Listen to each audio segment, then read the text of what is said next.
ಆತ್ಮೀಯ ವಿದ್ಯಾರ್ಥಿಗಳೇ, ray optics according to the new syllabus. ಯಾಕೆಂದರೆ ಈಗಾಗಲೇ ಇರುವ ವಿಡಿಯೋಗಳೆಲ್ಲ ತುಂಬ ಹಳತಾಯಿತು. ಸೊ ಹಾಗಾಗಿ ಹೊಸ ಸಿಲೆಬಸ್ಸು ಏನೇನು ಉಳ್ಕೊಂಡಿದೆ, ಏನು ಉಳ್ಕೊಂಡಿಲ್ಲ ಅದನ್ನು ನಿಮ್ಮ ಮುಂದೆ ಇಡೋಣ.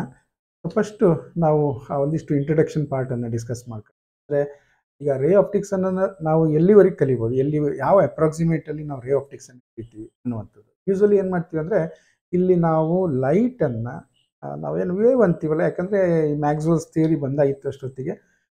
ಅಲ್ಲಿ ಆ ವೇವ್ ಏನಿದೆ ಅದರ ಒಂದು ವೇವ್ ಲೆಂತ್ ಅಂದರೆ ಅದರ ಡಿಸ್ಟನ್ಸ್ ಅಲ್ವಾ ಅದು. ಸೊ ಅದು very small compared to the object or object distance or any distance. ಇನ್ನೊಂದು ರೀತಿ ಹೇಳೋದಾದರೆ, ನಾವು ತಗೊಂಡಿರುವಂಥ ಆಬ್ಜೆಕ್ಟ್ಗಳು ಅಥವಾ ಇಲ್ಲಿ ಅಳತೆ ಮಾಡುವಂಥ ಡಿಸ್ಟೆನ್ಸ್ಗಳು ವೇವ್ ಲೆಂತಿನ ಸಾವಿರಾರು ಪಟ್ಟು ದೊಡ್ಡದು. ನಾವಿಲ್ಲಿ ಸೆಂಟಿಮೀಟ್ರಲ್ಲಿ ಅಳತೆ ಮಾಡ್ತೀವಿ ಆಬ್ಜೆಕ್ಟ್ ಡಿಸ್ಟೆನ್ಸ್ ಇವನ್ನೆಲ್ಲ. ಬಟ್ ವೇವ್ ಲೆಂತ್ ಅನ್ನೋದು ನ್ಯಾನೋಮೀಟರ್ ಅಂದರೆ 10⁻⁻⁹ ಅಂತ ಹೇಳ್ತೀವಿ ನಾವು. ಓಕೆ, ನಮಗೆ ಇಲ್ಲಿ ಕೆಲವು ಟರ್ಮ್ಗಳು ನಮಗೆ ಬೇಕಾಗುವಂಥದ್ದು. ಸೊ ಏನು ಕೇಳಿದರೆ, ನಾವು ಸೋರ್ಸ್ ಆಫ್ ಲೈಟ್ ಅಂತ ಹೇಳ್ತೀವಿ, ಸೋರ್ಸ್ ಅಂತ ಕರಿತೀವಿ. ಅದು ಸಿಂಪ್ಲಿ ಸೋರ್ಸ್ ಅಂತೀವಿ. ಅದೇನು ಕೇಳಿದ್ರೆ ಯಾವುದೂ ಆಗಿರ್ಬೋದು, anything that is sending or emitting the light is called source ಅಂತ ಹೇಳ್ತೀವಿ. ಈಗ ಸಪೋಸ್ ಈಗ ಮನೆಯಲ್ಲಿರೋ ರೂಮಲ್ಲಿರೋ ಲೈಟ್ಗಳಿರ್ಬೋದು, ಅಥವಾ ಆ ಲೈಟು ನಮ್ಮ ಮೇಲೆ ಬಿದ್ದು ನಾವು ಲೈಟನ್ನು ಸೆಂಡ್ ಮಾಡ್ತಿದ್ರು, ಅವೆಲ್ಲ ಸೋರ್ಸ್ ಆಗುತ್ತೆ, ಆಬ್ಜೆಕ್ಟ್ ಆಗುತ್ತೆ. ಈ ರೀತಿ ನಾವು ನೆಕ್ಸ್ಟ್ ಇದನ್ನು ಒಂದೊಂದೇ ನಾವು ನೋಡ್ತಾ ಹೋಗ್ತೀವಿ. ಓಕೆ, ಸೊ ಯೂಶಲಿ ನಾವೇನು ಮಾಡಿದ್ದೀವಿ ಕೇಳಿದರೆ, ಈ ರೇ ಆಪ್ಟಿಕ್ಸನ್ನು ನಾವು ಸ್ಟಡಿ ಮಾಡುವಾಗ light travels from one point to another along A straight line.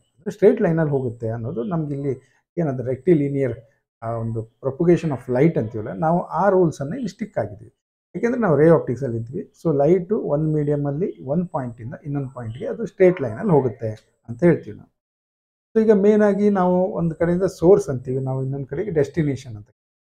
ಅಂದರೆ ಈ ಸೋರ್ಸಿಂದ ಒಂದು ಲೈಟ್ ಹೊರಡುತ್ತಲ್ವ, ಅದು ಡೆಸ್ಟಿನೇಷನನ್ನು ರೀಚ್ ಆಗುತ್ತಲ್ವ. ಸೊ ಸೋರ್ಸಿಂದ ಹೊರಟು ಡೆಸ್ಟಿನೇಷನ್ ರೀಚ್ ಆಗುವಂಥ ಒಂದು ಪಾತನ್ನು ನಾವೇನಂತೀವಿ ಅಂದರೆ ರೇ ಅಂತ ಕರಿತೀವಿ. ಸೊ ರೇ ಅನ್ನೋದು ಹಾಗಾಗಿ ನಮಗೊಂದು it gives the direction of the light, it gives the source ಯಾವುದು, ಎಲ್ಲಿಗೆ ರೀಚ್ ಆಯಿತು, ಅಲ್ಲಿಂದ ಮುಂದೆಲ್ಲೋಯ್ತು. ಸೊ ಇವನ್ನೆಲ್ಲ ನಮ್ಗೆ ಇನ್ಫಾರ್ಮೇಷನ್ ಕೊಡುವಂಥದ್ದು ರೇ ಅಂತ ಕರಿತೀವಿ ನಾವು. ನೆಕ್ಸ್ಟ್ ಏನಂದರೆ, ಈ ಬಂಡಲ್ಸ್ ಆಫ್ ರೇ ಇದ್ದರೆ ನಾವು ಅದಕ್ಕೆ ಬೀಮ್ ಅಂತ ಕರಿತೀವಿ. ಸೊ ಯೂಶಲಿ ತುಂಬ ಅಪರೂಪಕ್ಕೆ ನಮ್ಗೆ ಈ ಥರ ಈ ಬೀಮ್ ಯೂಸ್ ಮಾಡಿ ನಾವು ಇಲ್ಲಿ ಸ್ಟಡಿ ಮಾಡುವಂಥದ್ದು. ಸೊ ನೆಕ್ಸ್ಟು ನಾವು ಮುಂದಕ್ಕೆ ರಿಫ್ಲೆಕ್ಷನ್ ಅಂದರೆ ಏನು ಅನ್ನುವಂಥದ್ದು. ಆ್ಯಕ್ಚುಲಿ ಎಕ್ಸಾಮ್ ಓರಿಯೆಂಟೆಡು ನಾನು ಇಲ್ಲಿ ಪಾಠ ಮಾಡ್ತಿರೋದು ಕಂಪ್ಲೀಟ್ಲಿ NCERT ಸಿಲೆಬಸ್ಸು, ಮತ್ತು ಬುಕ್ಸಲ್ಲಿ ಇಲ್ಲದೆ ಇರೋದನ್ನು ಡಿಸ್ಕಸ್ ಮಾಡೋಕ್ಕೆ ಇಷ್ಟಪಡಲ್ಲ ಇಲ್ಲಿ. ಸೊ ಹಾಗಾಗಿ stick to the textbook. So reflection ಅಂತ ಬರುತ್ತೆ. ರಿಫ್ಲೆಕ್ಷನ್ನ ಡೆಫಿನೇಷನ್ನು ಕೇಳಬಾರ್ದು, ಯಾಕೆಂದರೆ ಟೆಕ್ಸ್ಟ್ ಬುಕ್ಕಲ್ಲಿ ಇಲ್ಲ. ಬಟ್ ರಿಫ್ಲೆಕ್ಷನ್ ನಾವು ಹೆಂಗೆ ಡಿಫೈನ್ ಮಾಡ್ಬೋದು? Is the phenomena by virtue of which a ray of light, after interacting with the surface separating two media, bounce back into the same medium. ಈಗ ಹೇಳ್ಬೋದು, ಅರ್ಥ ಇಷ್ಟೇ. ಸೊ ಇಲ್ಲೊಂದು ಮಿರರ್ ಇದೆ, ಪ್ಲೇನ್ ಮಿರರ್ ಅನ್ಕೊಳ್ಳೋಣ. ಪ್ಲೇನ್ ಮಿರರ್ ಅಂದರೆ ಗೊತ್ತಾಗುತ್ತೆ, ನಿಮ್ಮ ಮನೆಯಲ್ಲೆಲ್ಲ ನೀವು ಯೂಸ್ ಮಾಡ್ತಿರಲ್ಲ ಪ್ಲೇನ್ ಮಿರರ್. ಸೊ ಏನಾದರೂ ಒಂದು ಲೈಟ್ ಇದ್ರ ಮೇಲೆ ಬಿದ್ದರೆ ಇದು ಮುಂದಕ್ಕೆ ಹೋಗಲ್ಲ, ಯಾಕೆಂದರೆ ಮುಂದೆ ಬೇರೆ ಮೀಡಿಯಮ್ ಇದೆ, ಇದು ಗ್ಲಾಸ್ ಕೋಟಿಂಗ್ ಇರೋದು ಅಥವಾ ಏನೇನೋ ಇರ್ಬೋದು. ಬಟ್ ಅಲ್ಲಿ ಮುಂದಕ್ಕೆ ಹೋಗಲ್ಲ, ಅದು ಬೌನ್ಸ್ ಬ್ಯಾಕ್ ಹಿಂದಕ್ಕೆ ಹೊರಟು ಬರುತ್ತೆ, ಅದೇ ಮೀಡಿಯಮಲ್ಲಿ ರಿಟರ್ನ್ ಬರುತ್ತಲ್ವ, ನಾವು ಅದಕ್ಕೆ ರಿಫ್ಲೆಕ್ಷನ್ ಅಂತ ಹೇಳ್ತೀವಿ ಅನ್ನುವ. ಸೊ ನಾವೀಗ ಒಂದು ರೇಯನ್ನು ಈ ಮಿರರ್ ಮೇಲೆ ಇನ್ಸಿಡೆಂಟ್ ಮಾಡಿದ್ವಿ. ಸೊ ಅದಕ್ಕೆ ನಾವು ಹೆಸರಿಡ್ಬೋದು ಇನ್ಸಿಡೆಂಟ್ ರೇ ಅಂತೇಳಿ. ಯಾಕೆಂದರೆ ಅದು ಇನ್ಸಿಡೆಂಟ್ ಆಯಿತು ಮಿರರ್ ಮೇಲೆ. ಇನ್ಸಿಡೆಂಟ್ ಅಂದರೆ ಬಂದು ಬಿದ್ದಿದೆ ಅಂತೇಳಿ. ಅದರಲ್ಲಿ ನಿಲ್ಲೋದಿಲ್ಲ, ಅಲ್ಲಿ ಮುಂದಕ್ಕೆ ಹೊರಟೋಗುತ್ತೆ. ಮುಂದಕ್ಕೆ ಹೊರಟೋದ್ರೆ ನಾವು ಅದಕ್ಕೆ ಇನ್ನೊಂದು ಹೆಸರಿಡ್ಬೋದು. ಏನೋ ಕೇಳಿದರೆ, ಇದು ರಿಫ್ಲೆಕ್ಟ್ ಆಗಿ ಹೋಗಿರೋದು ರಿಫ್ಲೆಕ್ಟೆಡ್ ರೇ ಅಂತ ಹೇಳ್ಬೋದು. ಸೊ ಈಗ ಏನು ಮಾಡ್ಬೋದು ಕೇಳಿದರೆ, ಎಲ್ಲಿ ಇನ್ಸಿಡೆಂಟ್ ಆಗಿದೆಯೋ ಅದಕ್ಕೆ ಪಾಯಿಂಟ್ ಆಫ್ ಇನ್ಸಿಡೆನ್ಸ್ ಅಂತ ಕರಿತೀವಲ್ಲ. ಸೊ ಆ ಪಾಯಿಂಟಲ್ಲಿ ಒಂದು ನಾರ್ಮಲನ್ನು ಡ್ರಾ ಮಾಡೋದು. ನಾರ್ಮಲ್ ಅಂದರೆ ಏನು? Perpendicular to the mirror plane. ಆ ಪ್ಲೇನಿಗೆ ಪರ್ಪೆಂಡಿಕ್ಯುಲರ್ ಆಗಿ ನಾವು ನಾರ್ಮಲನ್ನು ಡ್ರಾ ಮಾಡಿದ್ವಿ. ಓಕೆ, ಸೊ ಅದಕ್ಕೆ ನಾರ್ಮಲ್ ಅಂತ ಕರಿತೀವಿ. ಓಕೆ, ಸೊ ನೆಕ್ಸ್ಟ್ ಏನು ಕೇಳಿದರೆ, ನಾವು ಈ ಆ್ಯಂಗಲನ್ನು ಅಳತೆ ಮಾಡ್ಬೋದು. ನೋಡಿ, ಈ ಇನ್ಸಿಡೆಂಟ್ ರೇ, ಈ ನಾರ್ಮಲ್ ಅಂದರೆ perpendicular to the plane of the mirror. So 90 ಡಿಗ್ರಿಯಲ್ಲಿ ನಾವು ಈ ಲೈನನ್ನು ಡ್ರಾ ಮಾಡ್ಕೊಂಡಿದ್ವಿ ಅಂತ ಒಂದು ಮಾರ್ಕ್ ಮಾಡ್ಕೊಂಡಿದ್ವಿ. ಸೊ ಅದಕ್ಕೂ ಮತ್ತು ಇನ್ಸಿಡೆಂಟ್ ರೇನ ಮಧ್ಯೆ ಆ್ಯಂಗಲ್ ಏನಿದೆ ಅದಕ್ಕೆ ನಾವು ಆ್ಯಂಗಲ್ ಆಫ್ ಇನ್ಸಿಡೆನ್ಸ್ ಅಂತ ಕರಿತೀವಿ. ಐಯನ್ನು ಆ್ಯಂಗಲ್ ಆಫ್ ಇನ್ಸಿಡೆನ್ಸ್. ಸೊ ಇಲ್ಲಿ ರಿಫ್ಲೆಕ್ಟ್ ಆಗಿರೋ ರೇಗೆ ಮತ್ತು ಈ ನಾರ್ಮಲ್ನ ಮಧ್ಯೆ ಆ್ಯಂಗಲ್ ಎಷ್ಟು ಅಂತ ನೋಡಿದರೆ ಅದನ್ನು R ಅಂತ ಕರಿತೀವಿ. ಅಂದರೆ ಆ್ಯಂಗಲ್ ಆಫ್ ರಿಫ್ಲೆಕ್ಷನ್ ಅಂತ ಹೇಳ್ತೀವಿ ನಾವು. ಓಕೆ, ಈಗ ನಾವು ನೆಕ್ಸ್ಟ್ ಏನು ಮಾಡ್ಬೋದು ಕೇಳಿದರೆ, ರಿಫ್ಲೆಕ್ಷನ್ ಬಗ್ಗೆ ಜಸ್ಟ್ ಏನೇನು ಇದೆ ಬೇಸಿಕ್ ಇನ್ಫಾರ್ಮೇಷನ್ ತಗೊಂಡಿದ್ವಿ ನಾವು. ಹಾಗೆಯೇ ಲಾಸ್ ಆಫ್ ರಿಫ್ಲೆಕ್ಷನ್ ಏನು ಅಂತ ನೋಡ್ಬೋದು. ಲಾಸ್ ಆಫ್ ರಿಫ್ಲೆಕ್ಷನ್ ಅಂದಾಗ angle of incidence is equal to the angle of reflection. ಇದು ಫಸ್ಟ್ ಲಾ. ಸೆಕೆಂಡ್ ಲಾ ಅಂತ ಏನಿಲ್ಲ, ಬಟ್ ಇದೊಂದು ಲಾ ಏನು ಅಂದರೆ ಆ್ಯಂಗಲ್ ಆಫ್ ಇನ್ಸಿಡೆನ್ಸ್ I ಅನ್ನೋದು Rಗೆ ಈಕ್ವಲ್ ಆಗಿರುತ್ತೆ. ಸೊ ಐ ಅನ್ನೋದು ಏನಾದರೂ 30 ಡಿಗ್ರಿ ಇದ್ದರೆ ಆರ್ ಕೂಡ 30 ಡಿಗ್ರಿ ಇರುತ್ತೆ. ಐ ಅನ್ನೋದು 10 ಡಿಗ್ರಿ ಇದ್ದರೆ ಆರ್ ಕೂಡ 10 ಡಿಗ್ರಿ ಇರುತ್ತೆ ಅನ್ನೋದು ಇಲ್ಲಿ ಸತ್ಯ. ನೆಕ್ಸ್ಟ್ ಇನ್ನೊಂದು ಲಾ ಏನು ಹೇಳುತ್ತೆ ಅಂದರೆ, ನಾವೀಗ ಇಲ್ಲಿ ನೋಡಿ, ಇಲ್ಲೊಂದು ಶೀಟನ್ನು ಹಿಂದ್ಗಡೆ ಇಟ್ಬಿಟ್ಟಿದ್ದೀವಿ ಅಥವಾ ಒಂದು ಪ್ಲೇನು, ಯಾವುದೇ ಒಂದು ಪ್ಲೇನ್ ಸರ್ಫೇಸನ್ನು ಇದ್ರ ಹಿಂದ್ಗಡೆ ಇಟ್ಟಿದ್ದೀವಿ ಅಂದ್ಕೊಳ್ಳಿ. ಸೊ ಇದ್ರ ಮೇಲೆ ಇನ್ಸಿಡೆಂಟ್ ರೇ ಹೀಗೆ ಮಾರ್ಕ್ ಮಾಡ್ಕೊಂಡು ಟ್ರಾವೆಲ್ ಮಾಡುತ್ತೆ, ರಿಫ್ಲೆಕ್ಟೆಡ್ ರೇ ಹೀಗೆ ಮಾರ್ಕ್ ಮಾಡ್ಕೊಂಡು ಟ್ರಾವೆಲ್ ಮಾಡುತ್ತೆ, ನಾರ್ಮಲ್ ಹೀಗೆ ಇರುತ್ತೆ. ಅಂದರೆ ಸೊ ಅದನ್ನು ನಾವು ಸಿಂಪಲ್ ಆಗಿ ಏನಂತೀವಿ, incident ray, reflected ray and the normal to the reflecting surface at the point of incidence lie in the same plane ಅಂತ. ಇವೆಲ್ಲ ಒಂದೇ ಪ್ಲೇನ್ನಲ್ಲಿ ಇರುತ್ತೆ ಅನ್ನುವಂಥದ್ದು. So this is about the loss of reflection. Okay, so ನಾವು ಮುಂದಕ್ಕೆ ಹೋಗೋಣ. Loss of reflection is valid at each and every point on any reflecting surface, whether plane or curved ಅಂತೇಳಿ. So ಇದು ಬೇಕು ನಮ್ಗೆ ತಿಳ್ಕೊಬೇಕು. ಈಗ ನಾವು ಕರ್ವ್ಡ್ ಸರ್ಫೇಸ್ ಅಂತ ತಗೊಂಡ್ವಿ ಅನ್ಕೊಂಡು, ಯಾವ್ದು ತಗೊಳ್ಳೋಣ, ಒಂದು sphere with reflecting surface. So sphere ತಗೊಂಡಿದ್ವಿ, ಪ್ಲಾಸ್ಟಿಕ್ ಬಾಲ್ ಇದೆ ಅನ್ಕೊಳ್ಳಿ. ಸೊ ಅದಕ್ಕೆ ನಾವೇನು ಮಾಡಿದ್ವಿ ಕೇಳಿದ್ರೆ, ಒಂದು ರಿಫ್ಲೆಕ್ಟಿಂಗ್ ಸರ್ಫೇಸನ್ನು ಹಾಕಿದ್ದೀವಿ ಅಂತ ಅಂದ್ಕೊಳ್ಳೋಣ. ಸೊ ಈ ರೀತಿ ಅದಕ್ಕೆ ಈಗ ನಾವೊಂದು ರೇಯನ್ನು ಇನ್ಸಿಡೆಂಟ್ ಮಾಡಿದ್ವಿ, ಒಂದು ಜಸ್ಟ್ ಒಂದು ಸ್ಮಾಲ್ ರೇಯನ್ನು, ಲೈಟನ್ನು ಅದ್ರ ಮೇಲೆ ಮಾಡಿದ್ವಿ. ಈ ಸ್ಪಿಯರ್ ಏನಾಗಿದೆ ಕಂಪ್ಲೀಟ್ಲಿ ರಿಫ್ಲೆಕ್ಟಿಂಗ್ ಸರ್ಫೇಸ್ ಇರುವಂಥದ್ದು, ಅದಕ್ಕೆ ನಾವು ಇನ್ಸಿಡೆಂಟ್ ರೇ ಅಂತ ಹೇಳ್ತೀವಿ. ಹಾಗೆಯೇ ಏನಾಗುತ್ತೆ, ಅದು ರಿಫ್ಲೆಕ್ಟ್ ಆಗಿ ಹೊರಟೋಗುತ್ತೆ, ನಾವು ಅದಕ್ಕೆ ರಿಫ್ಲೆಕ್ಟೆಡ್ ರೇ ಅಂತ ಕರಿತೀವಿ. ಓಕೆ, ಇಲ್ಲೇನು ಅಂದರೆ ಈ ಪಾಯಿಂಟ್ ಆಫ್ ಇನ್ಸಿಡೆನ್ಸ್ ಯಾವುದು, ಯಾಕೆಂದರೆ ಅಲ್ಲೊಂದು ನಾರ್ಮಲ್ ಡ್ರಾ ಮಾಡಬೇಕಲ್ಲ ನಾವು. ಇದು ಸ್ಪೆರಿಕಲ್, ಇದು ಪ್ಲೇನ್ ಸರ್ಫೇಸ್ ಅಲ್ಲ, ನೀವು 90 ಡಿಗ್ರಿ ಅಂತ ಪ್ರೊಟೆಕ್ಟ್ ಇಟ್ಕೊಂಡು ಮಾಡೋಕ್ಕಾಗಲ್ಲ. ಸೊ ಹಾಗಾಗಿ ಪಾಯಿಂಟ್ ಆಫ್ ಇನ್ಸಿಡೆನ್ಸ್ ಅನ್ನೋದು ಈ ಪಾಯಿಂಟ್ ಯಾವುದು, ಆ ಎರಡು ಅಂದರೆ ಇನ್ಸಿಡೆಂಟ್ ಆಗಿದೆ ಮತ್ತು ಅಲ್ಲಿಂದ ಇನ್ನೊಂದು ರಿಫ್ಲೆಕ್ಟ್ ಆಗಿದೆ. ಸೊ ಇಲ್ಲಿ ನಾವು ಒಂದು 90 ಡಿಗ್ರಿಯನ್ನು ಮಾಡಬೇಕು ಅನ್ನೋದಾದರೆ ಏನು ಮಾಡಬೇಕು, ಸೊ ಅದಕ್ಕೆ ಒಂದು ಟ್ಯಾಂಜೆಂಟನ್ನು ಡ್ರಾ ಮಾಡ್ಕೋಬೇಕು. ಹೈಸ್ಕೂಲಲ್ಲೆಲ್ಲ ಕಲ್ತಿದ್ರಿ ನೀವು, ಇಲ್ಲೊಂದು ಟ್ಯಾಂಜೆಂಟ್ ಡ್ರಾ ಮಾಡ್ಕೊಳ್ಳೋದು. ಸೊ ಆ ಟ್ಯಾಂಜೆಂಟಿಗೆ ಏನು ಮಾಡೋದು ಕೇಳಿದರೆ, ಅಲ್ಲಿಂದ ನಾವು 90 ಡಿಗ್ರಿಯ ಮಾರ್ಕನ್ನು ಮಾಡ್ಬೋದು. ಈ ಪಾಯಿಂಟ್ ಆಫ್ ಇನ್ಸಿಡೆನ್ಸಿಂದ ನಾರ್ಮಲನ್ನು ನಾವು ಡ್ರಾ ಮಾಡ್ಬೋದು. ಸೊ ಹಾಗೆ ನಾರ್ಮಲನ್ನು ನಾವು ಟ್ಯಾಂಜೆಂಟ್ ಡ್ರಾ ಮಾಡಿಕೊಂಡು ಇಲ್ಲಿಂದ ನಾರ್ಮಲನ್ನು ಡ್ರಾ ಮಾಡಿದರೆ, normal to the tangent at the point of incidence. So ಅದು ಈ ರೀತಿ ಇರುತ್ತೆ. ಓಕೆ, ಇಲ್ಲೇನಾಯ್ತು, ಈಗ I is equal to R, angle of incidence is equals to angle of reflection, ಎಲ್ಲ ರಿಫ್ಲೆಕ್ಷನ್ ಲಾಗಳೆಲ್ಲವನ್ನು ಫಾಲೋ ಮಾಡುತ್ತೆ ಅನ್ನುವಂಥದ್ದು. ಸೊ ಇಲ್ಲೊಂದು ನಮಗೆ ಬೇಸಿಕ್ ಮ್ಯಾಥಮೆಟಿಕ್ಸನ್ನು ನಾವು ತಿಳ್ಕೊಂಡ್ರೆ, ಈ normal is along the radius ಅಂತ ಗೊತ್ತಾಗುತ್ತೆ. ಈ ಸೆಂಟರ್ ಆಫ್ ದ ಸ್ಪಿಯರ್ ಅಂತ ತಗೊಂಡ್ರೆ ಸಿ ಅನ್ನು ನೋಡಿ, ಈ ಲೈನ್ ಹಿಂದಕ್ಕೆ ನಾವು ತಗೊಂಡು ಬಂದರೆ ಅದು ಸೆಂಟ್ರಿಗೆ ಬರುತ್ತೆ. So that is nothing but the radius. ಇದು ನಿಮಗೆ 8th or 9th ಸ್ಟ್ಯಾಂಡರ್ಡ್ ಮ್ಯಾಥ್ಸಲ್ಲಿ ಬರುತ್ತೆ ನೋಡಿ, ಈ ಒಂದು ಟ್ಯಾಂಜೆಂಟಿಗೆ radius always making an angle of 90 degree ಅಂತೇಳಿ. ಸೊ ಈ ಥರ ನಮಗೆ ಒಂದು ಐಡಿಯಾ ಸಿಗುತ್ತೆ ಇದು. ಮತ್ತು ಮೇನ್ ಆಗಿ ರಿಫ್ಲೆಕ್ಷನ್ ಅನ್ನೋದು ಪ್ಲೇನ್ ಸರ್ಫೇಸಲ್ಲಿ ಮಾತ್ರ ಅಂತಲ್ಲ, ಯಾವುದೇ ಸರ್ಫೇಸ್ ಆಗಿರ್ಬೋದು, ಇಲ್ಲಿ ಪಾಯಿಂಟ್ ಆಫ್ ಇನ್ಸಿಡೆನ್ಸ್ ಅನ್ನೋದು ಇಂಪಾರ್ಟೆಂಟ್. ಆ ಪಾಯಿಂಟಲ್ಲಿ ಇನ್ಸಿಡೆನ್ಸ್ ಆದಾಗ ಅದು 100% ಲಾಗಳನ್ನು ಫಾಲೋ ಮಾಡುತ್ತೆ. ಓಕೆ, ನಾವು ಈ ರೇಡಿಯಸ್ಗೆ ಆರ್ ಅಂತ ಮಾರ್ಕ್ ಮಾಡ್ಕೋಬೋದು. ಓಕೆ, ನೆಕ್ಸ್ಟ್ ಸ್ಪೆರಿಕಲ್ ಮಿರರ್ ಅನ್ನುವಂಥದ್ದು. ಈ ರಿಫ್ಲೆಕ್ಟಿಂಗ್ ನಾವು ಸ್ಪಿಯರನ್ನು ನೋಡಿದ್ವಲ್ಲ, ಅದರದ್ದೇ ಒಂದು ಸಣ್ಣ ಪಾರ್ಟ್ ತಗೊಂಡ್ರೆ ನಾವು ಅದಕ್ಕೆ ಸ್ಪೆರಿಕಲ್ ಮಿರರ್ ಅಂತ, ಕರ್ವ್ಡ್ ಸರ್ಫೇಸ್ ಇರುವಂಥದ್ದು.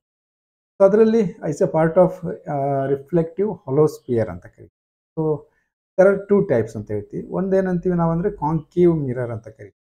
ಕಾಂಕೇವ್ ಅಂದರೆ ಇನ್ನರ್ ಪಾರ್ಟ್ ಏನಿದೆ ಇದು ರಿಫ್ಲೆಕ್ಟಿಂಗ್ ಆಗುತ್ತೆ, ಔಟರ್ ಪಾರ್ಟಿಗೆ ರಪ್ಪಸ ಅಥವಾ ಪೇಂಟ್ ಮಾಡಿರ್ತಾರೆ, ಅಲ್ಲಿ ಯಾವುದೇ ರೀತಿ ಲೈಟ್ ಪಾಸ್ ಆಗಲ್ಲ ಅಥವಾ ಅಲ್ಲಿ ನಾವು ರಿಫ್ಲೆಕ್ಷನ್ ನೋಡೋಕ್ಕಾಗಲ್ಲ. ಸೊ ಓನ್ಲಿ ಇನ್ಸೈಡ್ ಪಾರ್ಟಲ್ಲಿ. ಅದಕ್ಕೆ ನೆಕ್ಸ್ಟ್ ಕಾನ್ವೆಕ್ಸ್ ಅಂತ ಕರಿತೀವಿ. ಇದು ಔಟರ್ ಪಾರ್ಟಲ್ಲಿ, ಆ ಸ್ಪೇರಿನ ಔಟರ್ ಪಾರ್ಟಲ್ಲಿ ರಿಫ್ಲೆಕ್ಷನ್, ಲೈಟ್ ಬಿದ್ದರೆ ರಿಫ್ಲೆಕ್ಷನ್ ಆಗುತ್ತೆ. ಸೊ ಇನ್ನರ್ ಪಾರ್ಟನ್ನು ರಫ್ ಮಾಡಿರ್ತಾರೆ ಅಥವಾ ಅದಕ್ಕೆ ಪೇಂಟ್ ಮಾಡಿರ್ತಾರೆ. ಹಾಗಾಗಿ ರಿಫ್ಲೆಕ್ಟಿಂಗ್ ಸರ್ಫೇಸು ಕಾಂಕೇವ್ ಅಂದರೆ ಇನ್ನರ್ ಪಾರ್ಟು, ಕಾನ್ವೆಕ್ಸ್ ಆದರೆ ಏನಾಗಿರುತ್ತೆ, ಔಟರ್ ಪಾರ್ಟ್ ಆಗಿರುತ್ತೆ ಅನ್ನುವಂಥದ್ದು. ಓಕೆ, ನೆಕ್ಸ್ಟ್ ಈಗ ಒಂದೊಂದು ನಮ್ಗೆ ಕೆಲವು ಟರ್ಮ್ಗಳು ಬೇಕು. ಅದರಲ್ಲಿ ಪೋಲ್ ಆಫ್ ದ ಮಿರರ್ ಅನ್ನುವಂಥದ್ದು. ಈಗ ಪೋಲ್ ಆಫ್ ದ ಮಿರರ್ ಅಂದರೆ geometric centre of the mirror ಅಂತ ಹೇಳ್ತೀವಿ ನಾವು. ಅಂದರೆ ಈ ಮಿರರ್ ನಿಮ್ಮ ಕೈಯಲ್ಲಿ ಕೊಟ್ಟಿದ್ದಾರೆ, ಸೊ ಅದರ ಎಕ್ಸಾಕ್ಟ್ ಸೆಂಟರ್ ಪಾಯಿಂಟನ್ನು ಫೈಂಡ್ ಔಟ್ ಮಾಡಿ. So that is the pole of the mirror ಅಂತ ಕರಿತೀವಿ. ಈ ರೀತಿ ಮಿರರ್ ಇದೆ ಅಂದ್ಕೊಳ್ಳಿ, ನಮಗೆ ಇದು 2 ಡೈಮೆನ್ಷನ್ ಡಯಾಗ್ರಾಮು. 3 ಡೈಮೆನ್ಷನಲ್ಲಿ ನಿಮ್ಮ ಮನೆಯಲ್ಲಿ ಯೂಸ್ ಮಾಡುವಂಥ, ಊಟಕ್ಕೆ ಯೂಸ್ ಮಾಡುವಂಥ ಸ್ಪೂನ್ ಇರ್ಬೋದು, ಅಫ್ಕೋರ್ಸ್ ಲಾಂಗ್ ಶೇಪ್ ಇರುವಂಥದ್ದಲ್ಲ. ಸೊ ಅದಕ್ಕೆ ಆ ಥರ ಶೇಪ್ ಇದ್ದಾಗ ಅದರ ಸೆಂಟ್ರನ್ನು ನಾವು ಜಾಮೆಟ್ರಿಕ್ ಸೆಂಟ್ರನ್ನು ಪೋಲ್ ಅಂತ ಕರಿತೀವಿ. ಓಕೆ, ನೆಕ್ಸ್ಟ್ ಏನು ಅಂದರೆ ಸೆಂಟರ್ ಆಫ್ ಕರ್ವೇಚರ್ ಅಂತೇಳಿ. ಸೊ ಯೂಸಲಿ ಆವಾಗಲೇ ನಾವು ಹೇಳಿದ್ವಿ, ಇದು ಏನು ಸ್ಪೆರಿಕಲ್ ಮಿರರ್ ಅನ್ನೋದು is a part of a hollow sphere ಅಂತೇಳಿ. ಯಾವ ಸ್ಪಿಯರಿನ ಅಂತ ನೋಡಿಕೊಂಡ್ರೆ ಆ ಸೆಂಟ್ರಿಗೆ ನಾವು ಸೆಂಟರ್ ಆಫ್ ಕರ್ವೇಚರ್ ಅಂತ ಕರಿತೀವಿ. So usually centre of that sphere centre of curvature ಅಂತ ಕರಿತೀವಿ. ನೆಕ್ಸ್ಟ್ ಏನು ಕೇಳಿದರೆ ರೇಡಿಯಸ್ ಆಫ್ ಕರ್ವೇಚರ್ ಅನ್ನೋ ಟರ್ಮ್ ಬರುತ್ತೆ. So usually radius of curvature ಅಂದರೆ ಬೇರೆ ಏನಲ್ಲ, ಈ ಸೆಂಟ್ರಿಂದ ಈ ಸರ್ಫೇಸಿಗೆ, ಅಂದರೆ that is nothing but the radius of that sphere. ಎಲ್ಲಿಂದ ನಾವು ಈ ಪಾರ್ಟನ್ನು ತಂದಿದ್ದೀವೋ ಅದಕ್ಕೆ ನಾವು ರೇಡಿಯಸ್ ಆಫ್ ಕರ್ವೇಚರ್ ಅಂತ. ಸೊ ಯೂಶಲಿ ಏನಾಗಿರುತ್ತೆ ಅದು distance between the centre of curvature to the pole of the mirror. ಈ ಸರ್ಫೇಸಿಗೆ ಕನೆಕ್ಟ್ ಮಾಡುವಂಥ ಈ ಸೆಂಟ್ರಿಂದ ಕನೆಕ್ಟ್ ಮಾಡಿದ ಏನು ಡಿಸ್ಟೆನ್ಸ್ ಇರುತ್ತೆ ಅದು ರೇಡಿಯಸ್ ಆಫ್ ಕರ್ವೇಚರ್ ಆಗಿರುತ್ತೆ ಅನ್ನುವಂಥದ್ದು. ಓಕೆ, ಯೂಶಲಿ ನಾವು ಅದನ್ನು ಆರಿಂದ ಡಿನೋಟ್ ಮಾಡ್ತೀವಿ. ನೆಕ್ಸ್ಟ್ ಪ್ರಿನ್ಸಿಪಲ್ ಆಕ್ಸಿಸ್ ಅನ್ನೋ ಟರ್ಮನ್ನು ನಾವು ಭಾಳ ಸಾರಿ ಯೂಸ್ ಮಾಡ್ತೀವಿ. ಪ್ರಿನ್ಸಿಪಲ್ ಆಕ್ಸಿಸ್ ಅನ್ನೋದು ಹೇಗೆ ಅಂದರೆ ಒಂದು ಇಮ್ಯಾಜಿನರಿ ಲೈನ್ ಅದು. ಯೂಶಲಿ ನಾವು ಅದನ್ನು ಹಾಗೆ ಎಕ್ಸ್ಪೆರಿಮೆಂಟಲ್ಲಿ ಡ್ರಾ ಮಾಡ್ಕೊಳಕ್ಕಾಗಲ್ಲ. ಇಮ್ಯಾಜಿನರಿ ಲೈನು ನಮಗೆ ಒಂದು ಗೊತ್ತಿರಬೇಕು. ಸೊ ಅದೇನು ಕೇಳಿದರೆ connecting the pole and centre of curvature. ಈ ರೀತಿ ಒಂದು ಉದ್ದ ಲೈನ್ ಏನು ತೊಗೊಂಡ್ರೆ ನಾವು ಪೋಲಿಂದ ಸೆಂಟರ್ ಆಫ್ ಕರ್ವೇಚರ್ಗೆ ನಾವು ಅದಕ್ಕೆ ಪ್ರಿನ್ಸಿಪಲ್ ಆಕ್ಸಿಸ್ ಅಂತ ಕರಿತೀವಿ. ಓಕೆ, ಇನ್ನು ಸೈನ್ ಕನ್ವೆನ್ಷನ್ ಅನ್ನೋದು ಇಂಪಾರ್ಟೆಂಟ್. ಇದು ಯೂಶಲಿ ಯಾಕೆ ಬೇಕು ಅಂತ ಕೇಳಿದರೆ ನಮಗೆ ಕಾಂಕೇವ್ ಮಿರರನ್ನು ತೊಗೊಂಡ್ರೆ ಒಂದು ಕಡೆ ರಿಯಲ್ ಇಮೇಜ್ ಬರುತ್ತೆ, ಇನ್ನೊಂದು ಕಡೆ ವರ್ಚುವಲ್ ಬರುತ್ತೆ. ನೀವು ಆಗಲೇ ಹಿಂದಿನ ಕ್ಲಾಸ್ಗಳಲ್ಲಿ ತಿಳ್ಕೊಂಡಿದ್ದೀವಿ. ನಾವು ಬೇರೆ ಬೇರೆ ಒಂದು ಇಕ್ವೇಷನ್ಸನ್ನು ಡಿರೈವ್ ಮಾಡ್ತೀವಿ. ಅದು ಮಿರರ್ ಇಕ್ವೇಷನ್ ಇರ್ಬೋದು ಅಥವಾ ಮುಂದೆ ನಾವು ಲೆನ್ಸ್ ಮೇಕರ್ಸ್ ಫಾರ್ಮುಲಾ ಇರ್ಬೋದು. ಈ ಎಲ್ಲ ಸಂದರ್ಭದಲ್ಲಿ ನಾವು ಸೈನ್ ಕನ್ವೆನ್ಷನ್ ಮಾಡದೇ ಇದ್ದರೆ ನಾವು ಪ್ರತಿ ಸಂದರ್ಭನೂ ಈ ಬೇರೆ ಬೇರೆ ಕೇಸ್ಗಳು, ಅಂದರೆ ರಿಯಲ್ ಇಮೇಜ್ ಮಾಡ್ತಾ ಇದೆ ಒಂದು ಕೇಸ್, ವರ್ಚುವಲ್ ಇಮೇಜ್ ಮಾಡ್ತಾ ಇದೆ ಇನ್ನೊಂದು ಕೇಸು. ಸೊ ಈ ಎಲ್ಲದಕ್ಕೂ ಬೇರೆ ಬೇರೆ ಫಾರ್ಮುಲಾಗಳನ್ನು ಡಿರೈವ್ ಮಾಡ್ಕೋಬೇಕಾಗತ್ತೆ. ಹಾಗಾಗಿ ಇಲ್ಲೇನು ಮಾಡಿದ್ವಿ ನಾವು ಅಂದರೆ ಒಂದೇ ಫಾರ್ಮುಲಾ ಎಲ್ಲ ಕೇಸ್ಗಳಿಗೂ ಸೂಟ್ ಆಗಬೇಕು, ಆ ರೀತಿ ಮಾಡ್ಕೋತೀವಿ. ಅದಕ್ಕೆ ಸೈನ್ ಕನ್ವೆನ್ಷನ್ ಅಂತ ಕರಿತೀವಿ. ಯೂಶಲಿ ಇಲ್ಲಿ ನಾವು ಅಡಾಪ್ಟ್ ಮಾಡ್ಕೊಂಡಿರೋದು ಕಾರ್ಟೇಷಿಯನ್ ಸೈನ್ ಕನ್ವೆನ್ಷನ್. ಇದು ಏನು ಅಂತ ಅರ್ಥ ಮಾಡ್ಕೊಳ್ಳೋಣ. ಎಕ್ಸಾಮಿಗೆ ನಾನು ಕೇಳ್ತಾರೆ ಆ ರೂಲ್ಗಳು ಏನೇನು ಅಂತೇಳಿ. ಒಂದು ಸರಿ ನಿಮ್ಗೆ ಅರ್ಥ ಆದರೆ very simple. X Y Z ಬೇಡ, ಎಕ್ಸ್ ವೈ ಕೋಆರ್ಡಿನೇಟ್ಸನ್ನು ನೋಡಿರ್ತೀರಲ್ಲ, ಫಸ್ಟು ಸೆಕೆಂಡ್ ಥರ್ಡ್ ಫೋರ್ತ್ ಕ್ವಾಡ್ರೆಂಟ್ಸ್ಗಳು. ಸೊ ಆ ಪ್ರಕಾರ ಇಲ್ಲಿ ಸೈನ್ಗಳನ್ನು ನಾವು ಹಾಕ್ಕೊಂಡು ಹೋಗ್ತೀವಿ. ಈಗ ನಾನೊಂದು ಈಸಿ ಆಗುತ್ತೆ ನಮಗೆ, ಕಾಂಕೇವ್ ಮಿರರನ್ನೇ ತೊಗೊಂಡೆ ಅಂದ್ಕೊಳ್ಳಿ. ಸೊ ಇಲ್ಲಿ ಆ ಮಿರರ್ಗೆ ಏನು ಮಾಡ್ತೀವಿ ನಾವು ಅಂದರೆ ಒಂದು ಪ್ರಿನ್ಸಿಪಲ್ ಆ್ಯಕ್ಸಿಸನ್ನು ಹಾಕ್ತೀವಿ. ಸೊ ಅದು ಎಕ್ಸ್ ಆ್ಯಕ್ಸಿಸ್ ಆಗಿರಲಿ ಅಂದರೆ ಅರ್ಥ ಆಯ್ತಾ ನಿಮಗೆ? ಪ್ರಿನ್ಸಿಪಲ್ ಆ್ಯಕ್ಸಿಸು ಮಿರರ್ಗೆ ಸಂಬಂಧಪಟ್ಟಿದ್ದು, ಅದು ಕರೆಕ್ಟಾಗಿ ಎಕ್ಸ್ ಆ್ಯಕ್ಸಿಸ್ಗೆ ಬಂದಿರಬೇಕು ಅಂತೇಳಿ. ಓಕೆ, ಸೊ ಆಬ್ಜೆಕ್ಟ್ ಯಾವಾಗಲೂ ಲೆಫ್ಟ್ ಸೈಡಲ್ಲಿರುತ್ತೆ. ನೀವು ನಾಳೆ ಲ್ಯಾಬಲ್ಲಿ ಎಕ್ಸ್ಪೆರಿಮೆಂಟ್ ಮಾಡುವಾಗಲೂ ಕೂಡ ಈ ರೂಲನ್ನು ಫಾಲೋ ಮಾಡೋದು ಒಳ್ಳೆಯದು. ಅಂದರೆ ಸ್ಟ್ರಿಕ್ಟಾಗಿ ನಾನೇನು ಹೇಳ್ತಿಲ್ಲ, ಬಟ್ ಒಂದು ಥಿಯರಾಟಿಕಲಿ ನಾವು ಕರೆಕ್ಟಾಗಿದ್ದೀವಿ ಅಂತೇಳಿ. So object on the left, ನಾವು ನಮ್ಮ ಲೆಫ್ಟಿಗೆ ಆಬ್ಜೆಕ್ಟ್ ಇರಬೇಕು. ಅಂದರೆ ಆಬ್ಜೆಕ್ಟ್ ಅಂದರೆ ಏನೋ ಅಲ್ಲಿಂದ ಲೈಟು ಬರ್ತಾ ಇದೆ ಅನ್ನುವಂಥದ್ದು. ಸೊ ಹಾಗಾಗಿ ಇನ್ಸಿಡೆಂಟ್ ಲೈಟಿನ ಡೈರೆಕ್ಷನ್ ನೋಡ್ಕೊಳ್ಳಿ. ಈಗ ಲೆಫ್ಟಿಂದ ರೈಟ್ ಕಡೆಗೆ ಲೈಟು ಬರ್ತಾ ಇರುತ್ತೆ, ಲೆಫ್ಟಿಂದ ರೈಟ್ ಕಡೆಗೆ ಲೈಟು ಬರ್ತಾ ಇದೆ. ಓಕೆ, ಸೊ ನೆಕ್ಸ್ಟ್ ಏನು ಕೇಳಿದರೆ ನಾವು ಡಿಸ್ಟೆನ್ಸನ್ನು ಏನು ಮಾಡಬೇಕು ಕೇಳಿದ್ರೆ ಎಲ್ಲ ಡಿಸ್ಟೆನ್ಸ್ಗಳನ್ನು ಈ ಪೋಲಿಂದ ಅಳತೆ ಮಾಡಬೇಕು. ಪೋಲಿಂದ ಅಂದರೆ ಈ geometric centre of the mirror ಇರುತ್ತಲ್ಲ ಅಲ್ಲಿಂದ ಅಳತೆ ಮಾಡಬೇಕು. ಸೊ ಅಲ್ಲಿಂದ ಅಳತೆ ಮಾಡುವಾಗ ನೀವು ಈ ಕಡೆ ಹೋದರೆ ಅಗೇನೆಸ್ಟ್ ದ ರೇ ಡೈರೆಕ್ಷನ್ ಹೋದರೆ ಅದನ್ನು ನೆಗೆಟಿವ್ ಅಂತ ತಗೋಬೇಕು. Distance against incident light negative ಅಂತ. ಸೊ ಎರಡನೇದೇನು ಕೇಳಿದರೆ ಅಲಾಂಗ್ ದ, ನೋಡಿ ಪೋಲಿಂದನೇ ಹೋಗ್ತೀವಿ ನಾವು. ಕೆಲವೊಮ್ಮೆ ಈಚೆ ಮೆಜರ್ಮೆಂಟ್ ಮಾಡುವಂಥ ಸಂದರ್ಭ ಬರುತ್ತೆ, ಈ ಕಡೆ ಅಳತೆ ಮಾಡಬೇಕು. ಸೊ ಆವಾಗ ನಾವು ಅದನ್ನು ಪಾಸಿಟಿವ್ ಅಂತ ತಗೋಬೇಕು. ನೆಕ್ಸ್ಟ್ ಕೆಲವೊಮ್ಮೆ ಏನಾಗುತ್ತೆ, ಆಬ್ಜೆಕ್ಟಿನ ಹೈಟ್ ಅಂದರೆ ಈ ಎಬೋವ್ ದ ಪ್ರಿನ್ಸಿಪಲ್ ಆ್ಯಕ್ಸಿಸ್ ಬಂದರೆ ಏನು, ಬಿಲೋ ದ ಪ್ರಿನ್ಸಿಪಲ್ ಆ್ಯಕ್ಸಿಸ್ ಬಂದರೆ. So above the principal axis ಬಂದರೆ ಅದನ್ನು ಪಾಸಿಟಿವ್ ಅಂತ ತೊಗೋಬೇಕು. ಆ ಬಿಲೋ ದ ಪ್ರಿನ್ಸಿಪಲ್ ಆ್ಯಕ್ಸಿಸ್ ಅಂತ ಬಂದರೆ ನಾವು ಅದನ್ನು ನೆಗೆಟಿವ್ ಅಂತ ತೊಗೋಬೇಕು ಅನ್ನೋದು ರೂಲ್ಸ್. ಓಕೆ, ಸೊ ಇದನ್ನೇ ನಾವು ಸೆಂಟೆನ್ಸಲ್ಲಿ ಹೇಳೋದಾದರೆ all distances are measured from the pole of the mirror. ನಿಮಗೆ ಎಕ್ಸಾಮಿಗೆ ಕೇಳ್ತಾರೆ ಈ ಪಾಯಿಂಟ್ಸ್ಗಳನ್ನು. ನೆಕ್ಸ್ಟ್ ಏನು ಕೇಳಿದ್ರೆ the distances measured in the same direction as the incident light are taken as positive. ಈಗ ಹೇಳಿದ್ನಲ್ಲ, ಹಾಗೆಯೇ against the direction of incident light are taken as negative. ಆ ರೇಗೆ ಅಪೋಸಿಟ್ ಏನಾದರೂ ಬಂದರೆ ನೆಗೆಟಿವ್ ತಗೋಬೇಕು. The heights measured upwards with respect to X axis are taken as positive. ಮೇಲ್ಗಡೆ ಹೈಟನ್ನು ಅಳತೆ ಮಾಡೋದಾದರೆ ಪಾಸಿಟಿವ್ ತಗೋತೀವಿ, ಪ್ರಿನ್ಸಿಪಲ್ ಆಕ್ಸಿಸ್ನ ಕೆಳಗಡೆ ಹೈಟನ್ನು ನಾವು ನೆಗೆಟಿವ್ ತಗೋತೀವಿ. So this is the sign convention rules. Okay, so ಮುಂದೆ ಆ principal focus of a spherical mirrors. ಈಗ ಫೋಕಸ್ಸಲ್ಲಿ ಪ್ರಿನ್ಸಿಪಲ್ ಫೋಕಸ್ ಅಂತೀವಲ್ಲ ನಾವು, ಅಂದರೆ ಏನು, ಯಾವ ಪಾಯಿಂಟಿಗೆ ಹೇಳ್ತೀವಿ ಅನ್ನುವಂಥದ್ದು. So the rays parallel to principal axis after reflection meet or appear to meet at a point is called principal focus. ಈ ಸೆಂಟೆನ್ಸಲ್ಲಿ ಎರಡೂ ಇದೆ.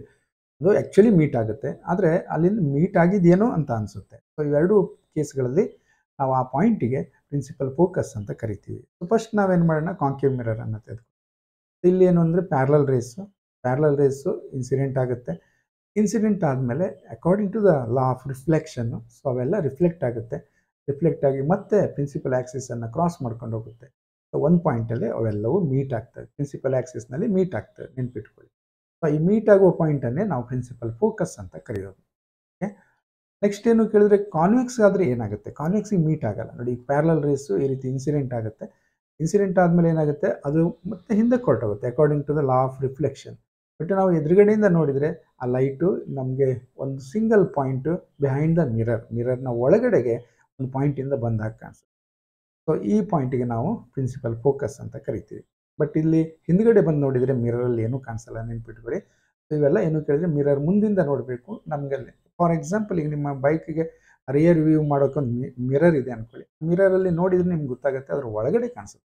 ಹಿಂದ್ಗಡೆ ಯಾವುದೋ ವೆಹಿಕಲ್ ಇದೆ, ಹಿಂದ್ಗಡೆ ಇಲ್ಲೊಂದು ಲೈಟ್ ಇದೆ, ಗೊತ್ತಾಯ್ತಾ ನಿಮಗೆ? So that is the case in case of convex mirror. Focal length of a spherical mirror. Focal length ಅಂದರೆ ಯಾವುದು ಅನ್ನೋದು the distance between the focus F and the pole of the mirror. ಈಗಾಗಲೇ ನಮಗೆ pole ಗೊತ್ತಾಗಿದೆ, focus ಗೊತ್ತಾಗಿದೆ. So ಪೋಲು ಮತ್ತು ಫೋಕಸ್ನ distance ಇದೆಯಲ್ಲ, ನಾವು ಅದನ್ನು ಫೋಕಲ್ ಲೆಂತ್ ಅಂತ ಕರಿತೀವಿ. ಯೂಸಲಿ ಸ್ಮಾಲ್ ಲೆಟರ್ ಎಫ್ ಇಂದ ಡಿನೋಟ್ ಮಾಡ್ತೀವಿ ನಾವು ಅದನ್ನು. ಇದು ಸೈನ್ ಕನ್ವೆನ್ಷನ್ ಮಾಡಬೇಕು. ಈಗ ನೋಡಿ, ಪೋಲಿಂದ ಅಳತೆ ಮಾಡುವಾಗ ನಾವು ಹಿಂಗೆ ಬಂದಿದ್ದೀವಿ ಅಗನಿಸ್ಟ್ ದ ರೇ, ಸೊ ಇದು ನೆಗೆಟಿವ್ ಆಗುತ್ತೆ. ಅಲಾಂಗ್ ದ ರೇ ಡೈರೆಕ್ಷನ್ ಆದರೆ ಪಾಸಿಟಿವ್ ಆಗುತ್ತೆ ಅನ್ನೋದು ನೆನ್ಪಿಟ್ಕೋಬೇಕು. ಓಕೆ, ಸೊ ಇಲ್ಲಿಗೆ ಈ ಪಾರ್ಟನ್ನು ಕಂಪ್ಲೀಟ್ ಮಾಡೋಣ. ಮತ್ತು ಇದರ ಮುಂದಿನ ಪಾರ್ಟನ್ನು ಅಂದರೆ ಅಲ್ಲಿ ಡಿಸ್ಕಸ್ ಮಾಡೋಣ ಮುಂದಿನ according to the new syllabus and according to the NCERT textbook. Okay, thank you.